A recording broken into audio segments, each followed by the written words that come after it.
Olá pessoal, sejam todos bem-vindos mais uma vez. Hoje eu vou falar da segunda parte daquele vídeo que eu postei das 5 itens aí para você preferir contra os ataques que dizem que virão em 2023. Então o segundo item é sobre os firewalls, tá? Que tipo de firewall, como é que você pode implementar isso aí na sua empresa, ou você que tem servidores aí de streaming. É algo importante que muita gente deixa passar despercebido. Por quê? Porque muitas vezes é equipamento caro, né? E há casos que você pode usar só software, mas tem casos também que você tem que usar o firewall. Vamos supor aí servidores de IPTV que tem pendurados aí 20 milhões aí de usuários, o cara não pode deixar qualquer coisa lá invadir ele, né? Então ele tem que partir para uma solução mais robusta. Então, falando na parte de software, primeiro, eu vou citar dois itens aqui, ó.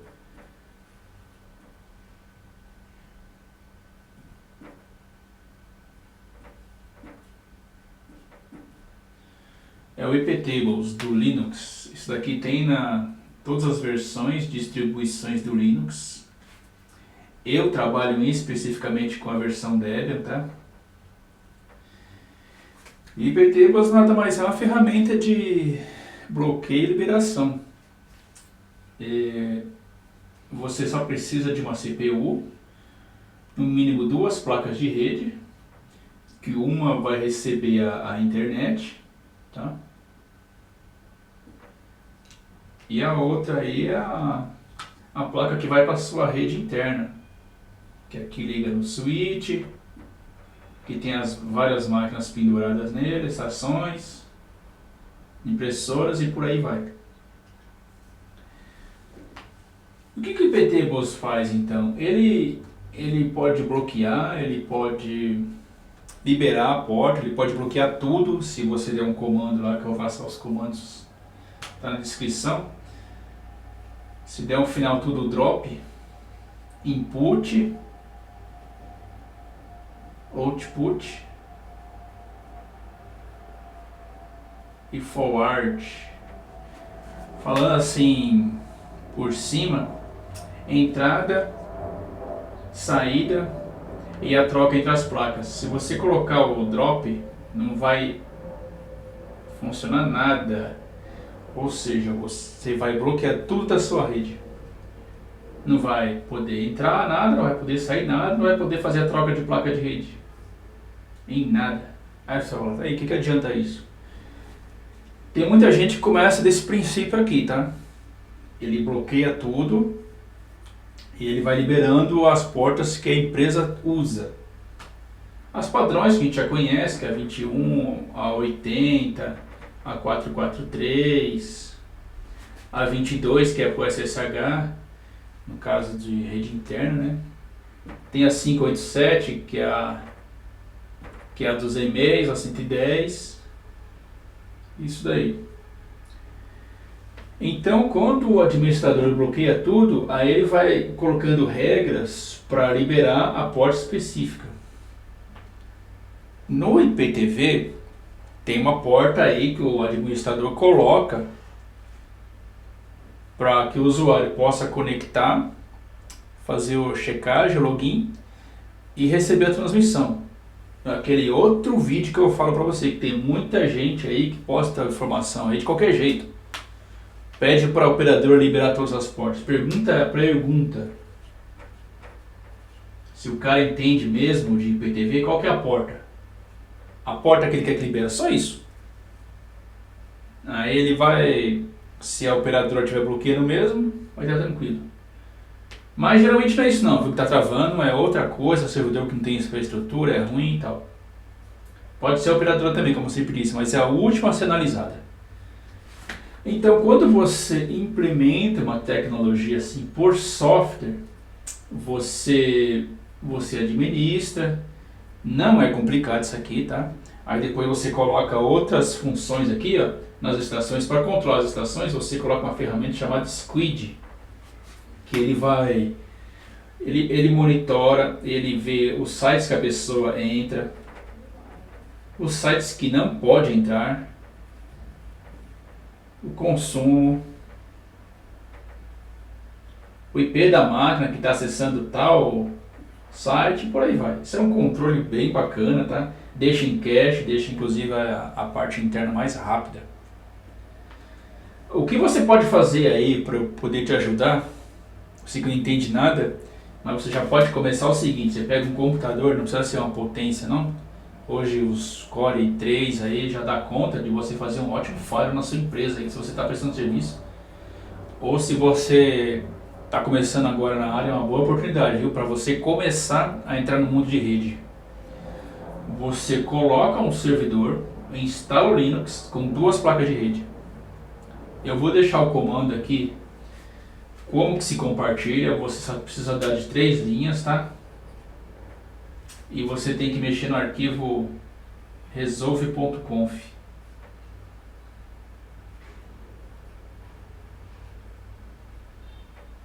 Que é que você vai colocar os DNS. Geralmente você coloca o DNS do Google lá, com aquele 888 e 8844. Aí você já tem a forma de pelo menos transparente o que chegar já vem para as estações. Depois você vai colocando as regras, você bloqueia um IP, você dá permissão total, por exemplo, o diretor, que sempre tem isso, tá? Para visita já é outra rede que você coloca uma outra IP. Se aqui, por exemplo, é um IP 192.168.10.10, para o cliente você coloca 10.10.1, aí começa, né? Começa com 10, vai até 90, por exemplo. Para as visitas que querem usar o celular para conectar na internet, tem toda uma regra, tem tudo algo a ser feito. É uma aula longa, não é só isso, é só uma introdução do que você pode fazer na sua empresa e em outros lugares. Aí você fala: professor, você recomenda isso aqui para quem está começando com serviço de IPTV, de streaming? Eu que não tenho tantos clientes, ou eu que tenho médio clientes, médio que eu falo é 5, 7 mil clientes, eu já diria que é uma média. Você recomendaria isso daqui?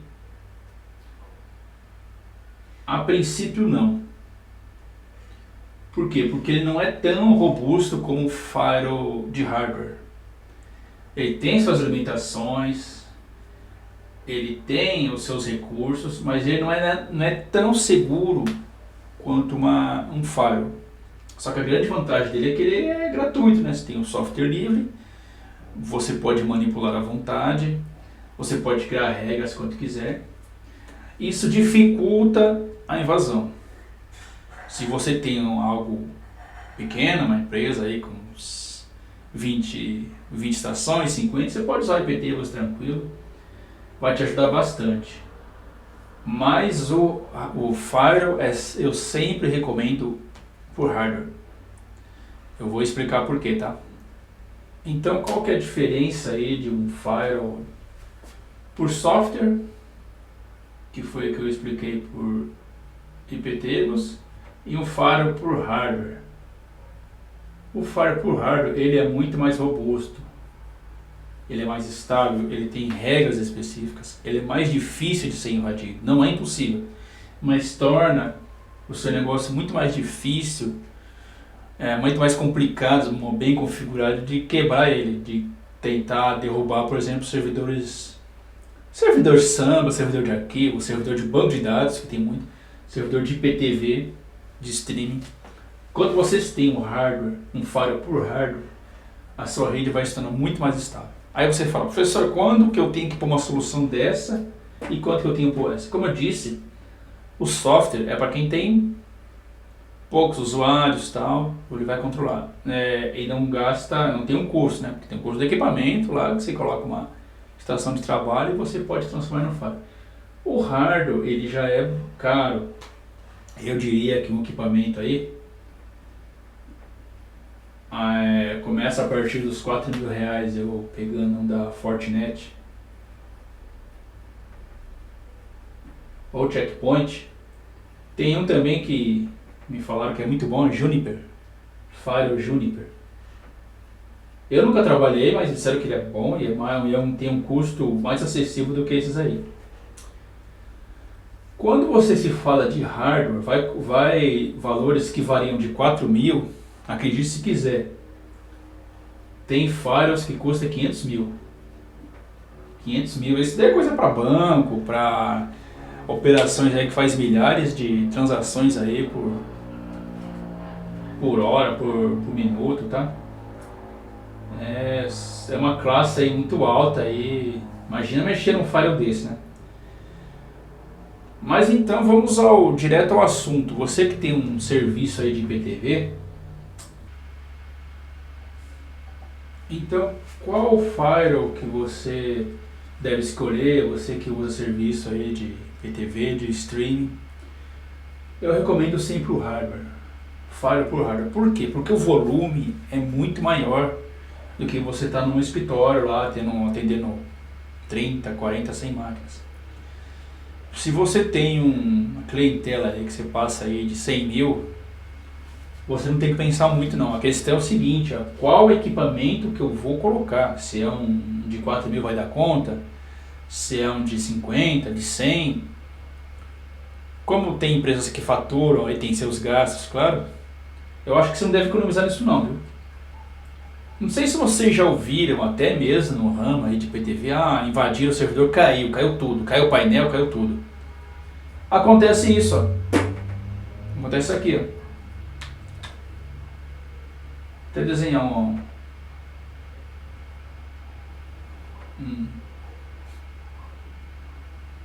Acontece isso aqui, ó.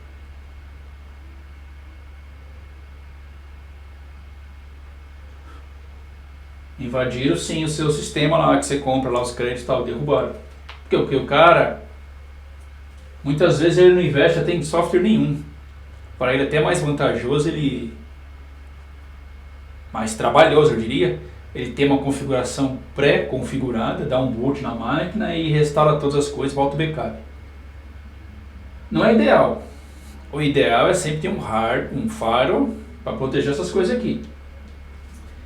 Então você que tem um serviço aí de 10 mil, 50 mil clientes, aí parte por hardware. Que você gaste aí 10 mil reais, mas é um dinheiro bem gasto, tá? Não é fácil de configurar isso, tem que ser um profissional que da área, tudo. Do software você já aprende, tem muitos tutoriais na internet. Agora o hardware é chatinho para configurar assim, viu? Ele dá um trabalho, aí às vezes as coisas não funcionam, você tem que ficar caçando por que não funcionou, e ele é meio chato mesmo para algumas coisas.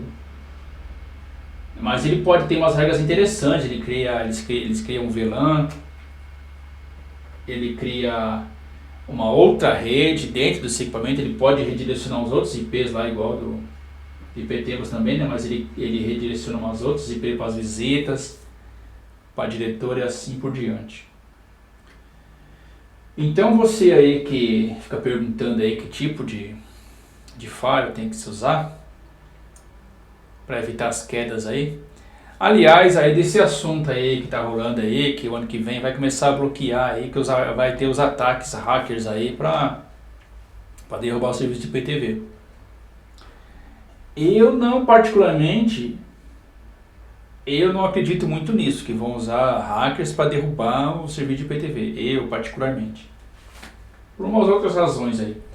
Mas se isso ocorrer, se tiver um hardware bom, uma política de restauração prevendo isso daí, eu acredito que tem gente que está pensando nisso, o serviço pode cair em meia hora e voltar.